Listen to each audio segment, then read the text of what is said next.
Okay, that's the meeting now recording. So I will take the sederin of the Hamilton Area Committee on Wednesday the 16th of February 2022. Councillor Burns? No. Councillor Callaghan? No.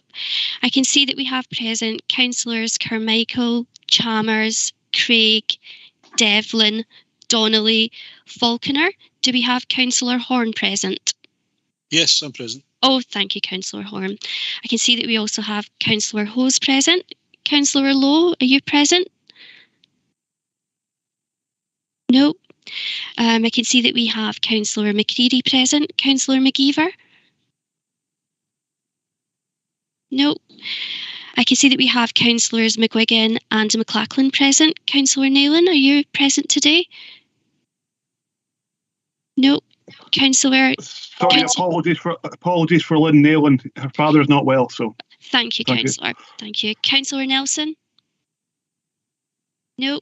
I can see that we have Councillors Razak and Ross present. Councillor Thompson, are you present today? He's trying to get into. Sorry, he's trying to get into the meeting. He's struggling to get in. Okay, I'll send Councillor Thompson a link just shortly, and I can also see that we have Councillor Wilson present. We also have a number of officers present today at the meeting, and with that, I'll pass you back to the chair to commence today's business. Thank you, Chair. Thank you, Elizabeth Ann. And with that, I'm going to go to declarations of interest. Item 1. Has anybody got a declaration of interest? I don't see any raised hands. So I'll move on to number 2, minutes of the previous meeting, pages 3 to 8. And I'll move that as a correct minute. Can I have a seconder, please? I'll second it, Chair. Thank you. I'll now move on to items for noting. Item 3, participatory budgeting, which is the education resources, pupil equity, funding, pages 9 to 12. And I'm inviting Laura Mitchell to speak to that paper. Thank you. Over to you, Laura. Thank you, Chair. Good afternoon, everyone. Delighted to be with you today to present the participatory budgeting paper for education resources, which we're asking you to note our progress on. Since the last area committee meeting, our schools have undergone the consultation and voting process as reported at the last meeting and are now progressing with their spend to ensure the minimum of 5% of the pupil equity funding is spent in full by the end of March 2022.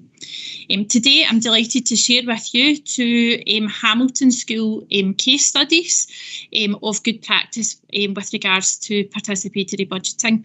We've got 1 primary case study, Woodside Primary School, and 1 secondary, Hamilton Grammar School. And although these are 1 primary and 1 secondary, we do have other examples of good practice across the Hamilton area, but we've just chosen 2 for the purpose of today. I will go into these in just a wee bit more depth, each one just shortly, but these examples outline specifically the school's journey around participatory budgeting. On the infographic and in the report that we sent that's in your pack, there will be an extra section added onto them for impact at the end of the academic year, and that's to show the benefit that the activity has had on our most vulnerable learners. So that will be get added on at the end of the academic year, and we'll share that with you. So I'll share with you first the Hamilton Grammar School study. Here they set about a pupil group with some parents and with some staff. You can see at the top there that there is a wide range of pupils from S2 to S6 involved, and there was also members from the parent council as well as some staff. And they looked at what participatory budgeting was, what the pupil equity funding goals were, and they tried to understand some of the difficulties that their pupils affected by poverty were experiencing within the school and come up with some ideas. So they gathered ideas from parents and pupils through Jamboard, which is a kind of online post-it note resource, and they finally come up with 3 possible ideas which went out to vote. So there was the outdoor shelter for the playground to enhance both outdoor learning and shelter during break time and lunchtime. It was recognised that pupils who, for example, are entitled to free school meals maybe weren't uptaking their entitlement of that because they didn't have a nice place to be able to shelter and have their lunch within the grounds. So that was one of the ideas that went to vote. Another idea that went to the vote was the grab and go breakfast. So it was a free breakfast provided in the canteen for all pupils. And the final idea that went to vote was for outdoor seating, for more outdoor seating to be added to the playground. So the pupil and parent and staff group, the participatory budgeting group, decided that a Google forum would be the best way of engaging as many stakeholders as possible in the vote. And they marketed that vote through all their usual electronic means, through their Google Classrooms, through the Parent Council Facebook page, through their Twitter and through the school website. And you'll see there that the vote was eventually the outdoor shelter was the vote that won with 405 votes compared to 342 votes for grab and go and 290 for the benches. So the participatory budgeting group are now working together to get that shelter put in place across the school. And the aim that they've identified from this spend is that they're hoping to increase free school meal uptake by 5% to 55% of the S1 and S2 pupils by May 2022, and that they're going to check that free school meal uptake. So that's hopefully going to be the impact that Hamilton Grammar School will report. There's a few quotes at the bottom, but a couple that are specific, I think, worth noting. From an S3 pupil, he has said it was very good to have input and impact on what happens in the school. And a teacher also said that it was a pleasure to see the importance placed on pupil voice. And I think that's what participatory budgeting certainly has done in our schools. So that's Hamilton Grammar School. I'm now going to move on to Woodside Primary School, and at the end of going through their case study, I'm also going to share a couple of videos from pupils themselves, and hopefully that will kind of exemplify how the pupils have got involved in this particular school. So again, Woodside Primary School had pupils involved, they had parents involved, and they had staff involved. They managed to get 10 parents to become involved in a group that presented ideas along with a range of pupils and some staff members. They came up with 3 possible ideas: audio devices and books. They felt that pupils affected by poverty wouldn't necessarily have access to that at home, and to have that access both at home and school would be beneficial in terms of their literacy development and attainment. Another idea for the vote that they came up with was to purchase outdoor equipment and wet weather clothing. Again, the clothing to be able to participate in outdoor learning activities was a barrier for pupils who are affected by poverty, maybe not being able to afford the wellies and the waterproofs and the layers. So that was an option.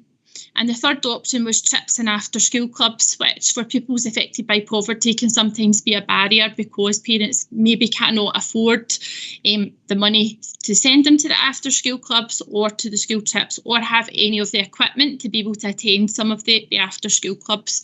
So they were the ideas that they had come up with as a participatory budgeting group. And what the participatory budgeting group then did was the pupils worked together to present a video for each of these different votes. So I'm going to show you 2 of the 3 videos just at the very end. Basically, the pupils were selling the ideas to the parents and to the pupils to give them a really good idea of what the spend would go on, which is a really good use of the pupils becoming really involved in the project. So eventually it was the Chips and After School Club that won the vote at the end, and they felt that this would help improve the number of pupils affected by poverty attending these clubs, because that was something that they identified that those pupils did not attend very well to these things, and that was due to maybe transport barriers of how to get home, the equipment, and maybe some of the costs, the hidden costs that maybe the school hadn't realised were a barrier before. They're going to use attendance data for the after school clubs with their pupil and parent feedback, and some also some data on the Leuven scale of engagement to show that the children are really impacted and benefiting from this. There's a wee quote in there as well from a parent saying it's been lovely to be part of the participatory budgeting group. Discussions have been really worthwhile and focused very much on the pupils. My daughter is currently attending one of the after school clubs provided and she is loving it. So already we can see there that the parents are delighted with some of this spend. And at the end, once this school got their vote, they presented that again on social media and all their kind of communication platforms so that everybody in the school knew exactly what they were doing.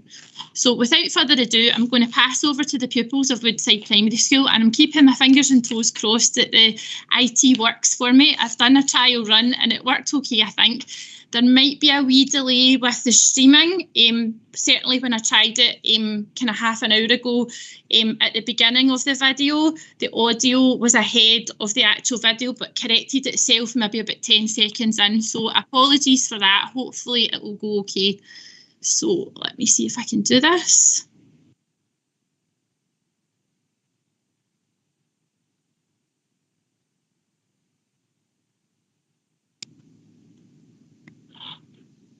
Can everybody see that okay? Yep, that's okay, Laura. Yep. Okay, so this is the first video on outdoor equipment and wet weather clothing. It's our time. Today we'll be talking about spending the money on outdoor equipment and wet weather gear. For example, we could buy more of hula hoops, space hoppers and beanbags. Why you should vote for this? Because it's fun, educational and active for everyone. It gives you skills like balance, teamwork, and cooperation. Bye for now! Okay, so that's the first one. I'm just going to get the second video up. So this video is the one that actually won the vote.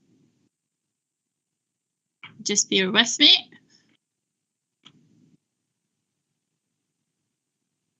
Just need to share them both separately, make sure the audio's on.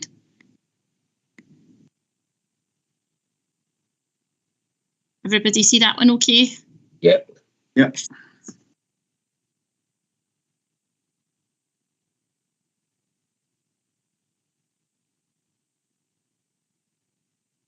Your volume, Laura. I'll just turn it right up. I'll put it back to the beginning.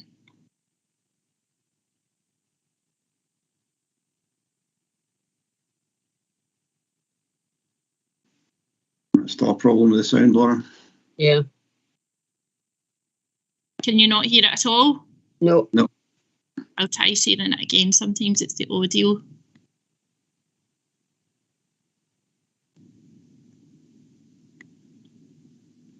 Okay, third time lucky. Hello. Incredible budget of £6,000 and we would like to spend it on educational school trips and after school clubs. These could include homework clubs, school football teams and different martial arts. For school trips, we could go to Glasgow Science Centre, woodland walks for survival skills, museums and even Edinburgh Zoo. It's all educational, active and fun. If you have any ideas, we will of course listen.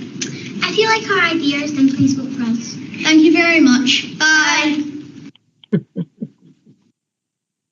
So I think you can see the enthusiasm of the pupils and how much the pupils have actually had a voice and been involved in the project. Lovely to see. So that is our case studies. Just to finish off, the Central Equity team are available to help schools navigate any challenges that they face as they progress with their spend. And we're hoping that all schools will be able to fully spend the money by the end of the financial year. We are continuing to post good practice on our SLC Equity Twitter feed and via our Participatory Budgeting Lead teams pages. And the Participatory Budgeting Leads have said that has helped make a difference, seeing that kind of good practice across the school, and it's helped them with their journey. So the last sort of thing that we intend to do as an equity team this year is to put a consultation out to all our head teachers and participatory budgeting leads before the end of the financial year to gather their views on what's worked and what could be improved with regards to the participatory budgeting process. And the findings of the consultation will be shared with you at a future area committee meeting. So I'll take any questions. That's me. Thank you. Yeah. Any hands up? I've got John and then I've got Bert.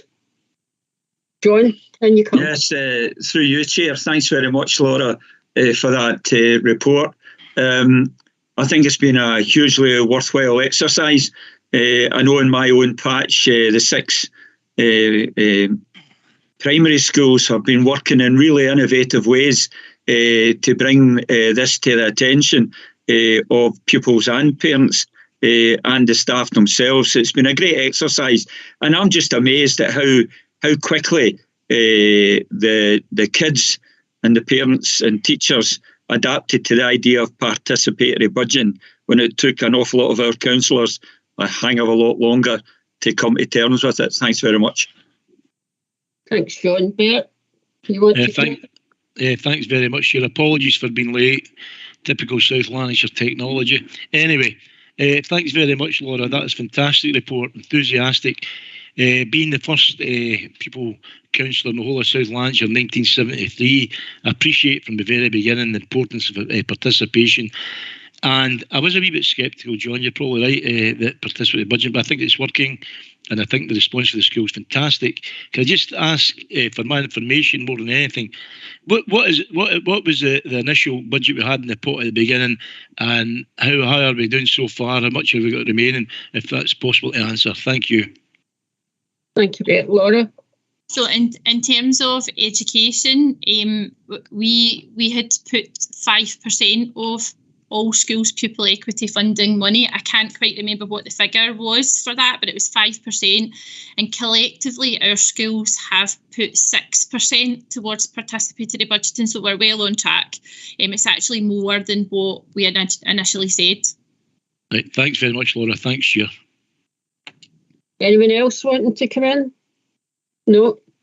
I can only thank you, Laura, and I think the video's worked. And I hope to everybody else on the committee, that was an exercise that we thought would be worthwhile so that you could see participatory budgeting in action with the kids' involvement and how it actually come out, how it worked in reality. So that was giving you a wee window in order to see that. And I think, again, I take my hat off to the kids. I think they always rise to they always rise to the occasion and do us all proud. So thank you for that, and take my best wishes back, Laura, to the 2 schools and congratulate them and what they decided to go forward with on the participatory budget and spend. Thank you. Okay. Thank you. I will do. Laura, you don't need to stay for the rest of the meeting.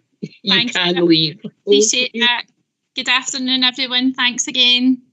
Bye.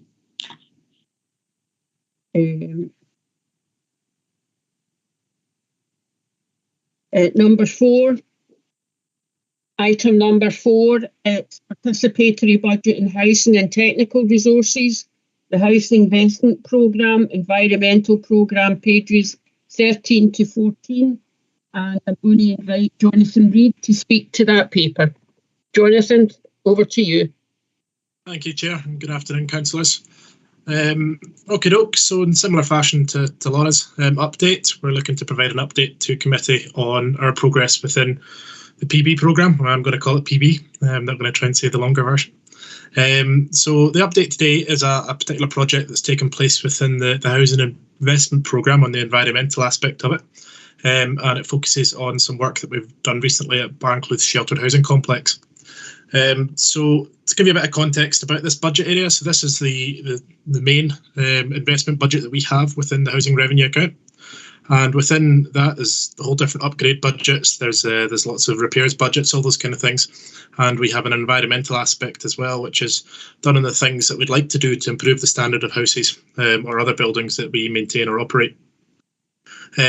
It is quite ideally suited for a PB approach. There's quite often options within some of the projects that we can hand over to customers or tenants and allow them to have a say in how they want us to spend that money. And one of these examples is what we're presenting to you today. So in our sheltered housing complexes, we have a range of upgrade programmes, range from doors, windows, all those kind of things, to internal upgrade programmes as well. And this is what we've done recently at Barnclouth. So what we have is everything inside the communal areas of the complex are up for grabs in terms of what residents can select as they'd like their final option. So that's everything from finishes, from furniture, carpets, wallpapers, lighting, all those kind of things. And we work with interior designers to take along a range of options for residents to then select their preferred option. And we ask our sheltered housing officers to work with residents to try and get them involved, to have events, to have sort of voting options for them as well. We present mood boards to the residents and show what complements what in terms of colours and finishes. And we ask residents to then pick their preferred option. It's usually 3 or 4 different options that we provide them in these projects. And we simply go on the most preferred option. So whatever one gets the highest number of votes is the one that we take forward for residents. So at Barnclouth, over the last few months, we've had all 20 households, so it's a 20 household complex, have all been involved in it. They had 61% of the households selected the preferred option, and the project cost a total of just over £100,000. Now, some of that does include some of the more boring aspects, if you like, the way we put it towards the residents, things like internal wirings, some of the kind of less exciting things that they get to select. It does amount to essentially them selecting what they'd like the place to look like, the place that they live in, the place that they'd want to call home, what that looks like, and make sure that. Sorry, I'm getting a bit of feedback there. We've got feedback. Somebody's hearing aid, I think. And essentially, we're going to do that around as many different sheltered housing complexes or other buildings that we have as possible as well, and really allow people to have a wee say. Unfortunately, unlike Laura, I've not got any videos to share with you today, but I do have a couple of photos of one of the selections taking place, and then the end outcome as well, which would allow you to see just exactly what I'm talking about in terms of what we do with residents, and then what the final outcome looks like as well. Can I just check you can see that okay there, Chair? Yeah, that's okay, Jonathan. Perfect. So you have 2 of our residents looking at some of the mood boards that we provide. So this is in the communal area prior to it being done up. And you can see the different selection of colours, schemes. These are fabric finishings that we have matching with wallpaper styles. And this theme in particular might jump out to you because this was the one that got the 61%. And you can see there how it looks. So this is the main communal area of the complex. It is a scattered complex, so it's 20 bungalows, 1-bedroom bungalows that are all kind of around this main area.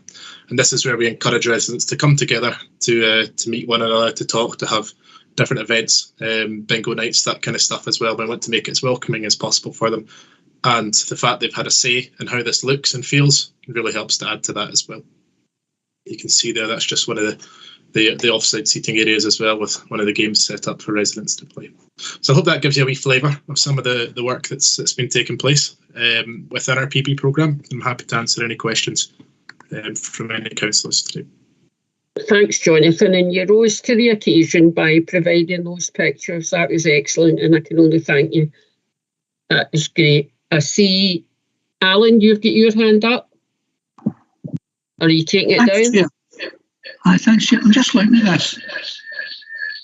I'm just like, should this not? Your hearing aid is interfering now. I'm sorry for my disability. No, I'm just saying that it's echoing.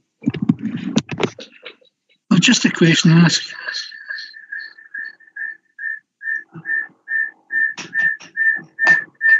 The question I want to ask, should that not have been the housing revenue account?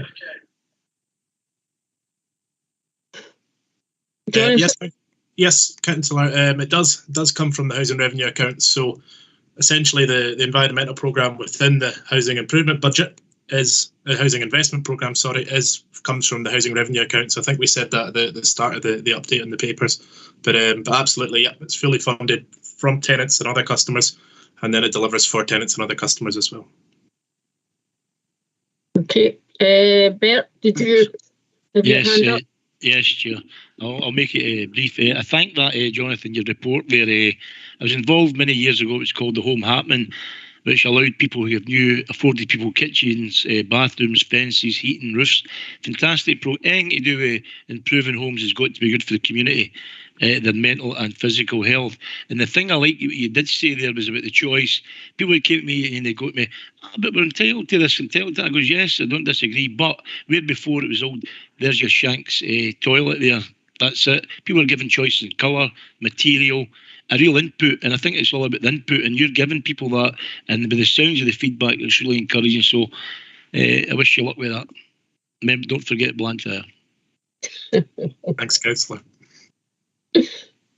That's great. Thanks for that comment, Bert. Anyone else get any comments to make? No? Maureen?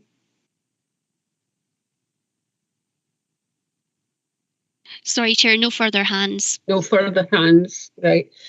Jonathan, that's fantastic, the report you gave.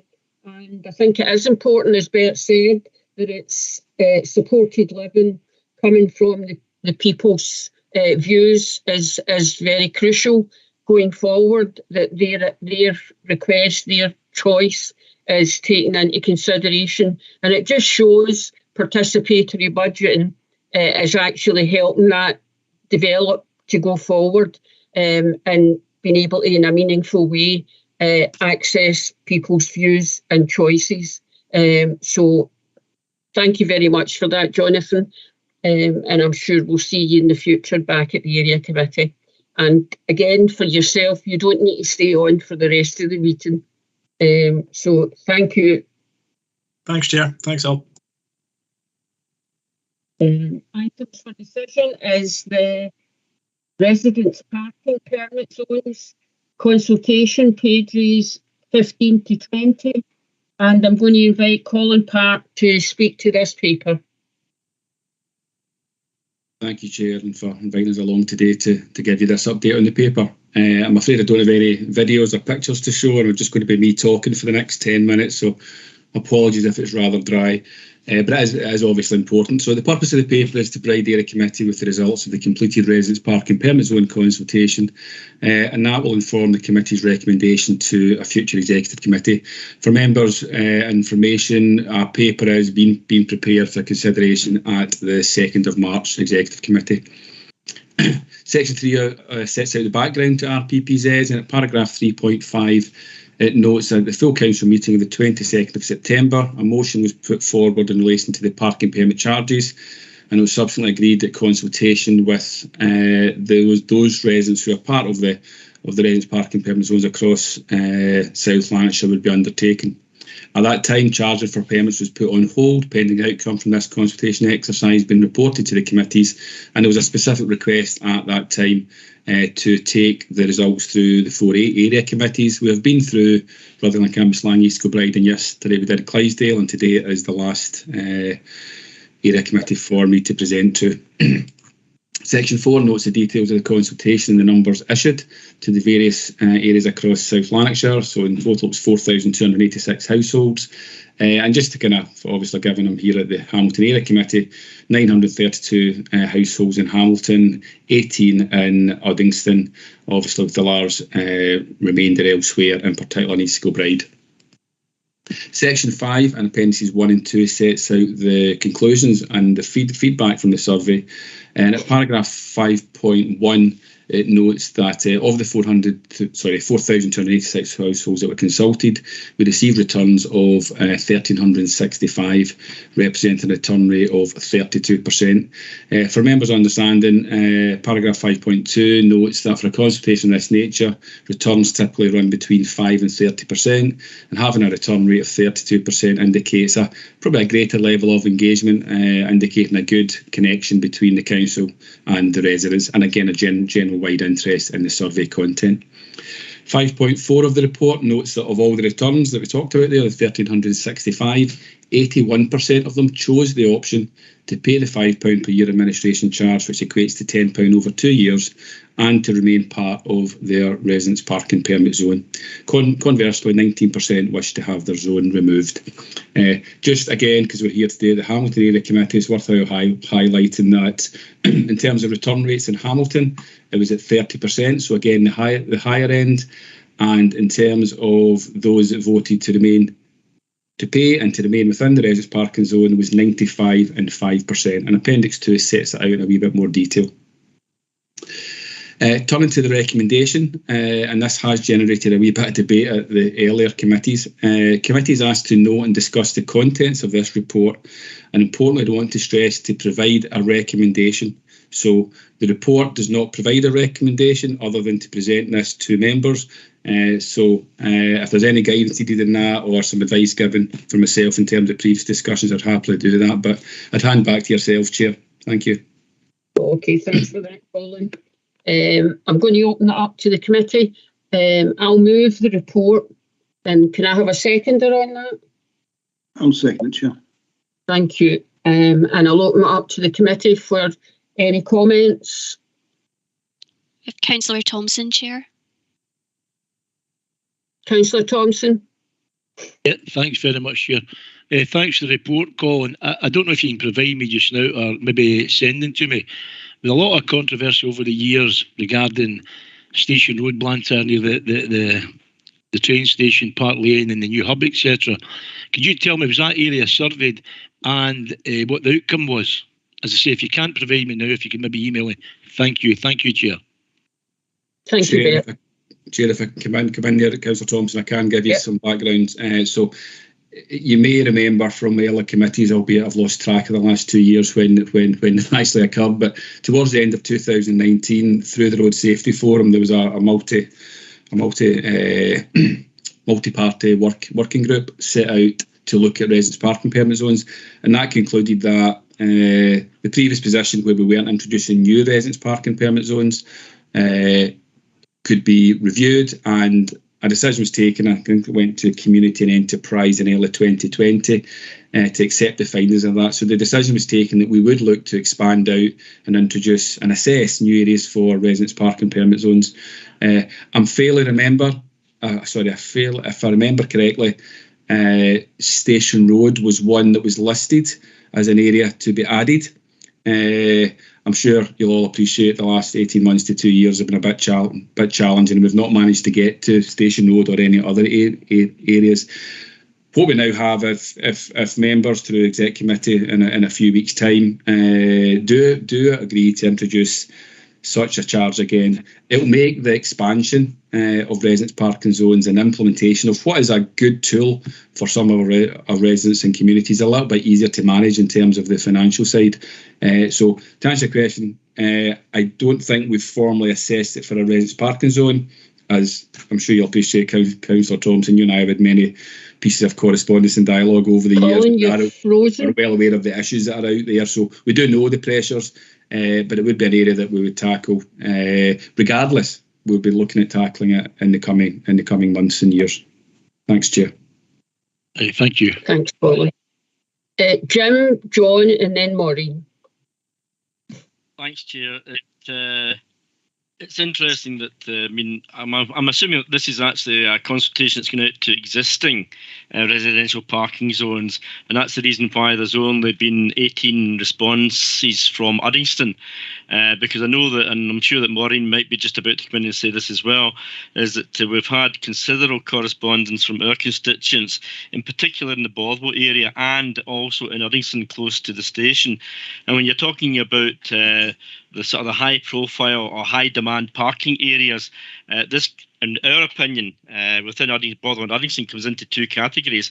It's either near to commercial outlets which have got insufficient parking for customers, etc., and also near to the railway station where people are parking in the residential areas as opposed to going into the station car park. But I think what we need to do, and I'm glad that Colin's actually said this, is that we need to keep a very open mind for residential parking zones to be used as a tool in being able to make our residential situation better, where people are not residents and they're not visitors to residences, but they're actually parking there to go to other outlets. And I think that this is something which we need to actually have available. The problem we always have, and I'm sure that Colin will sort of agree with this, is that we can actually put a lot of time and effort into the process. When we get to the ultimate, i.e. going round the people and saying to them, do you want to buy into this? We then get the 2 or 3 who will object, and that is enough to put the residential parking zone proposals back into the filing shelf. And that this is a problem that we do, in fact, happen. I mean, personally, from my point of view, I think that it's actually wrong that anybody should have to pay to park outside their own home. But if that is the only means in which we can actually entitle them to be able to park outside their own home without any obstruction from other people, then we need to go down that road. And certainly, I know that certainly in Hamilton area, there's a lot of residential areas where they're having to pay for a parking zone permit to park outside their own home, but that is ultimately the only way in which they can park outside their own home. So it's a money well spent, in their opinion, and I think that this is something we need to sort of consider very strongly and keep this on board for an option for people to be able to take. So thank you. Thank you for that, Jim. Sorry I get knocked out, but I'm sure Peter was on top of that. John, you wanting to come in? Yeah, I'll let Colin come in first. He maybe want to reply to Jim there before I come in. Okay. Colin, do you want to come in and reply to Jim?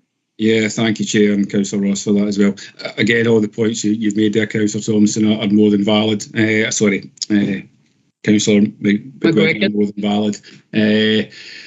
The important thing I wanted to put into context is the purpose of today's paper. It's not necessarily to talk about new parking zones or expansion into any areas. It's just really purely to allow us to consider the results from our communities.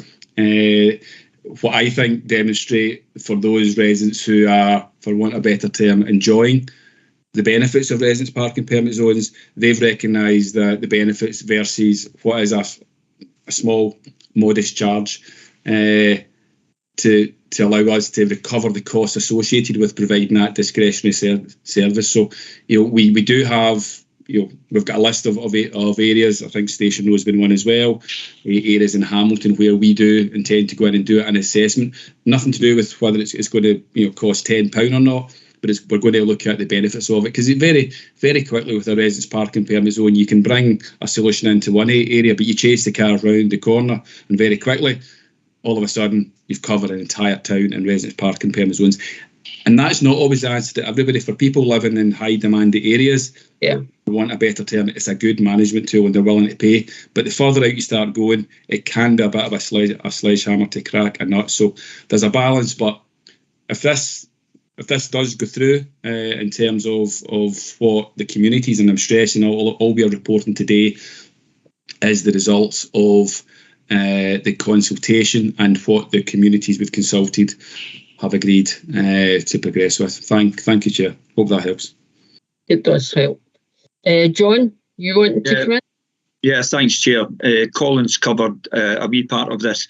I do remember when this came to the Executive Committee, one of the reasons it came before us was because we were getting reports that a large number of people were really objecting to making payments.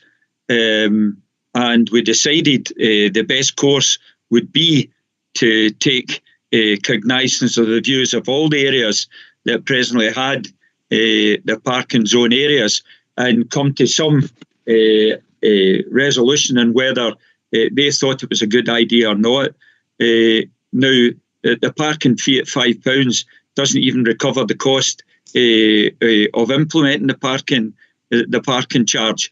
And I think it worked out at something like 10p a week. Mm-hmm. We've got a resounding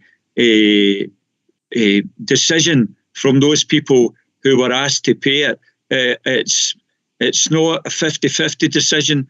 In Hamilton's case, it's 95% of people.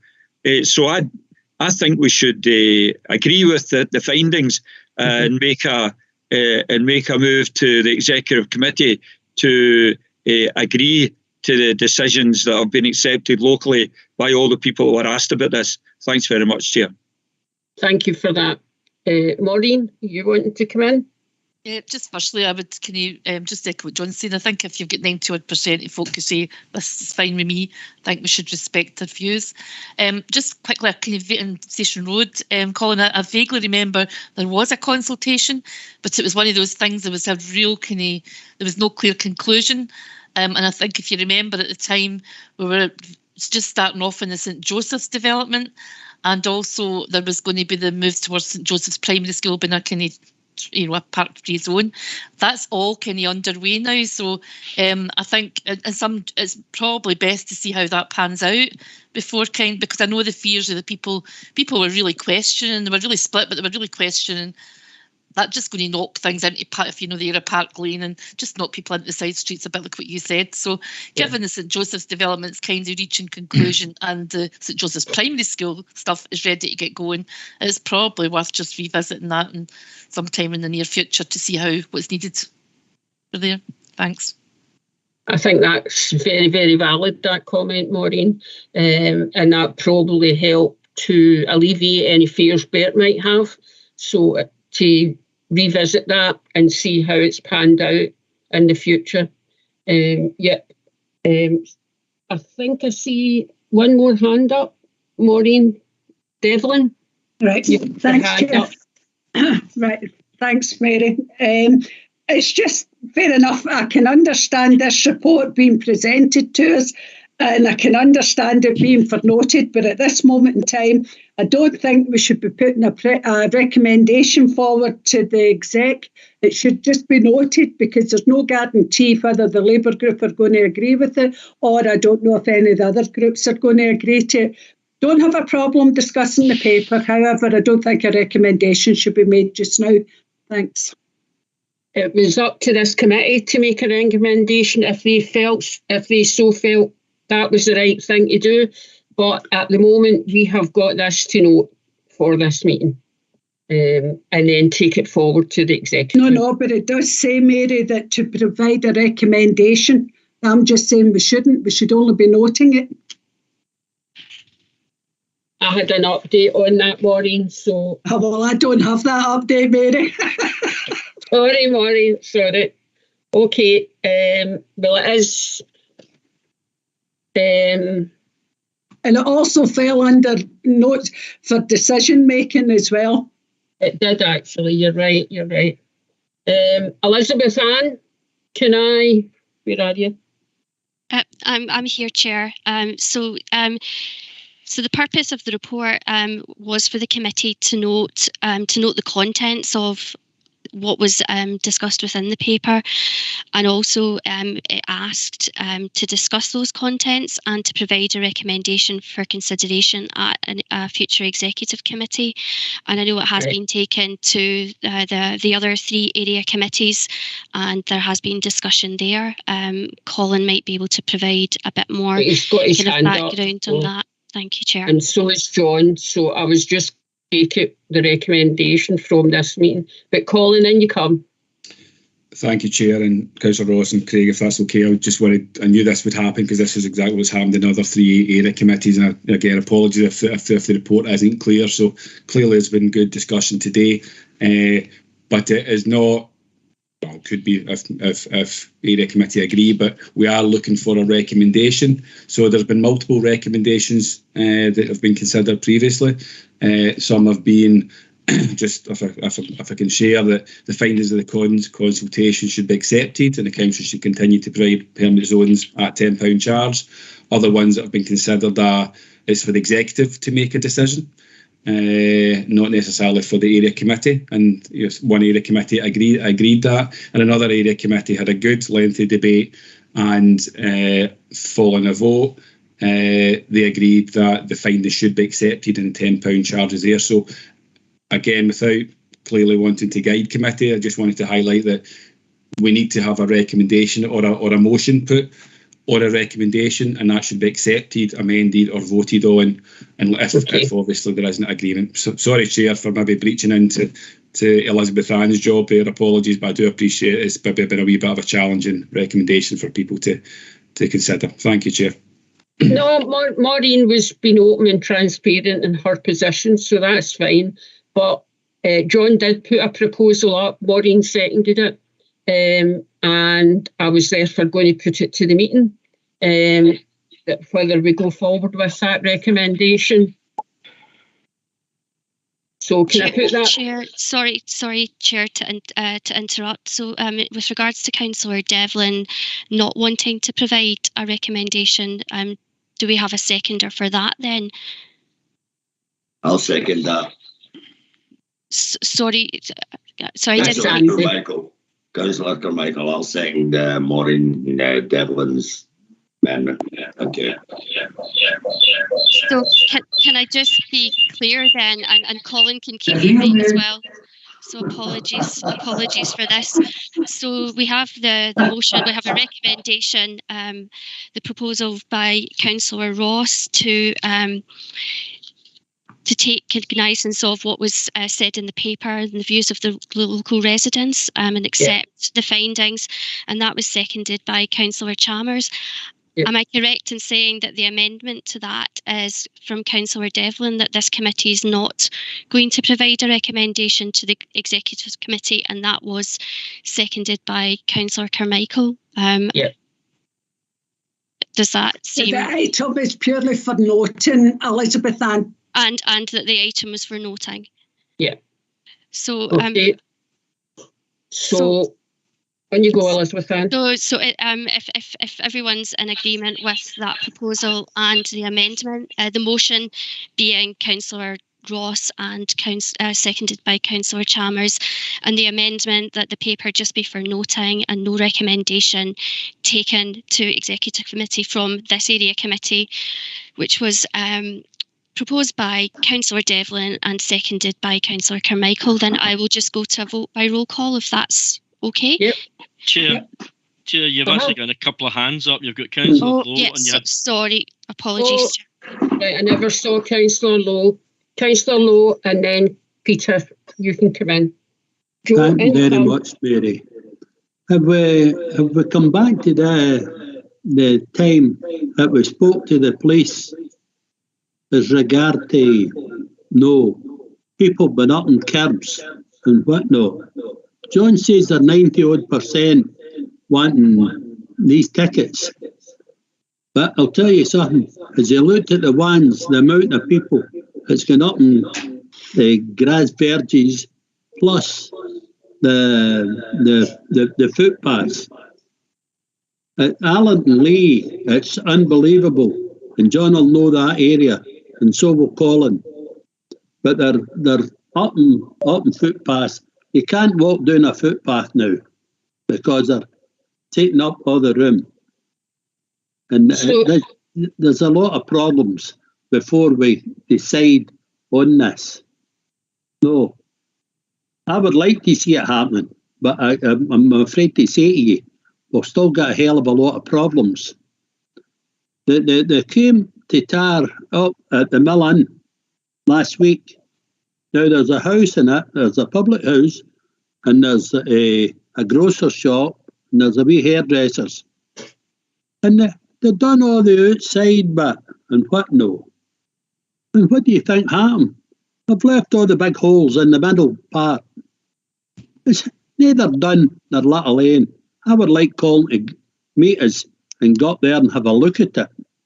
And why do we charge people if we haven't sorted the problems out? And if you go for Cadgel Bridge at the Mill Road, walk right down there to Hall Street, there are more holes in the footpaths. Where are we going? It would fit us better to spend more money. Mary, don't interrupt. The thing here is, the position is, we should do jobs before we start there. Well, you all had your say, and don't interrupt. That's the way to speak to the chair, though, is it? No. The position is, it would fit us better if we could get certain jobs done before we start and get into these tickets. Mary, I see you get your tickets through there, Montrose Crescent. You done well. I'm not in Montrose Crescent, Joe. So you've got my address wrong. But Joe, I I'm never said chairing. you stayed in there. You're a councillor for it. No, I'm not. Thanks, Mary. I'm not, You Joe. know. No. Oh, you're Alambi Falky. Oh, that's good. Could we stick to the item on the agenda, Joe, please, and not divert? But the thing is, finished, Mary. I'm finished. I'm actually chairing the meeting, Joe, and you made 2 points, and one I'm sure Colin will go up to Mill Road and look at the holes in the pavements that you're talking to. But this is actually in reference to tenants or residents getting parking permits. So it would help to ease the problem that you've just highlighted. See when you know Hamilton, you can talk on it. I've lived here 77 years. Joe, that is not any way to talk to the chair, and I've been born and bred in Hamilton, so yes, I know Hamilton, and you know that. You know that. You know I've been born and bred. Oh, yeah, that's good. Right. I am going to take, we've got a vote here coming up, so... Chair, Councillor Ross has his hand raised. Sorry, John, do you want to come in? Yes, thanks very much, Chair. Joe's quite right. He has a point for what he's talking about, but it has nothing to do with the parking zones that we're talking about at this present time. I share his pain. We all do about curbside parking, but in this particular instance, it's nothing to do with the parking zones that we've asked people for their opinion on. So, you're quite right in saying that these two items do not cross over. So, thanks very much. Thanks, John. We have Councillor Craig. Peter, you've got your hand up. Yeah, thanks, Chair. I mean, I think what Joe's talking about is valid, but it's not what we're discussing today. No. Today, what we're discussing is a survey that was put out to all those people who have parking permits to ask if they wanted to keep them. And the results come back very, very firmly and very securely that yes, they do. And what we're asking today is that the committee considers that and recommends that it carry on to the executive committee where a decision will be made. I certainly wouldn't be one to stand in the way of what our residents want, and it's clear from the evidence that we've got that residents want these to continue. So I think we should just go to the vote. Yeah, that's what we're going to do. Okay, Elizabeth Ann, can you take the vote? Yeah, just to advise, Chair, I don't know if Councillor Lowe and Councillor Craig's hands are legacy hands. Joe, is yours a legacy hand, or do you want to come back in to speak? Well, you barred me out, Mary. Aye, it's a legacy hand. Right, thank you. Okay, Chair, thank you. I'll now proceed with the vote by roll call. So just to recap, the motion was proposed by Councillor Ross and seconded by Councillor Chalmers, and that was to agree with the local decisions from residents to remain in the RPPZ zone and pay the charge over the 2 years. The amendment was proposed by Councillor Devlin and seconded by Councillor Carmichael, and that was for this committee to purely note the paper and not provide a recommendation for the executive committee. So when I read your name, if you could just let me know if you're going to vote for the motion, the amendment, or whether you wish to abstain. Councillor Carmichael? Amendment. Councillor Chalmers? Motion. Councillor Craig? Motion. Councillor Devlin? Amendment. Councillor Donnelly? Motion. Councillor Falconer? Amendment. Councillor Horn? Motion. Councillor Hawes? Motion. Councillor Lowe? Abstain. Councillor McCreary? Motion. Councillor McGuigan? Motion. Councillor McLachlan?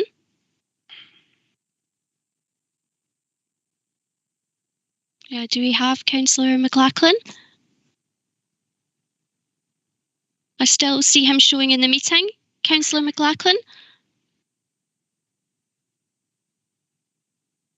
Okay, I'll come back to Councillor McLachlan. Councillor Razak? Amendment. Councillor Ross? Motion. Councillor Thompson? Amendment. And Councillor Wilson? Motion. Councillor McLachlan?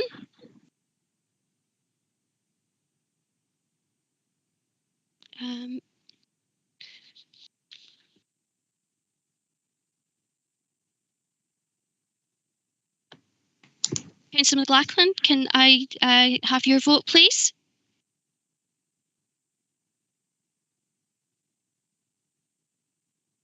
Okay, no. Okay, No. I'll just tally up the votes, Chair, if you just bear with me one moment.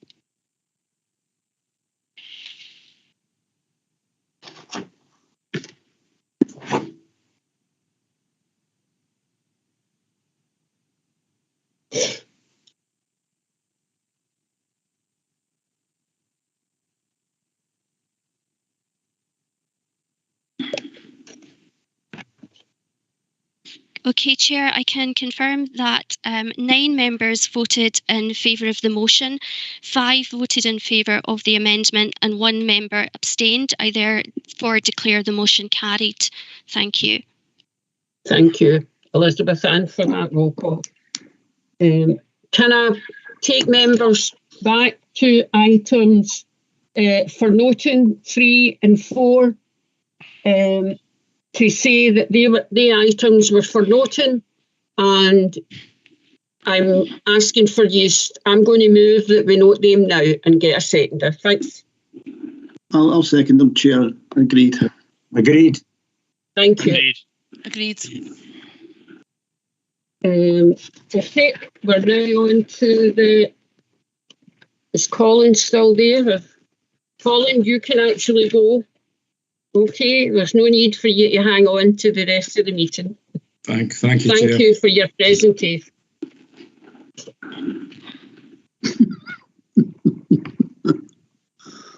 We're now on to the community grant applications.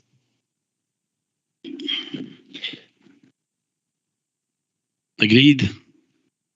And I'm Agreed. going to move them. I'm going to move them in block. Okay. Second it, Chair. Thank you. Agreed. Thank you. Take care. Thank you for your attendance. Thank you. I've got no other business. Thanks, Thank Chair. you. Bye. Thank you, Right, Chair. Chair. Right, bye, colleagues. Bye-bye. Thanks, Chair. Thank you, Chair. Bye-bye.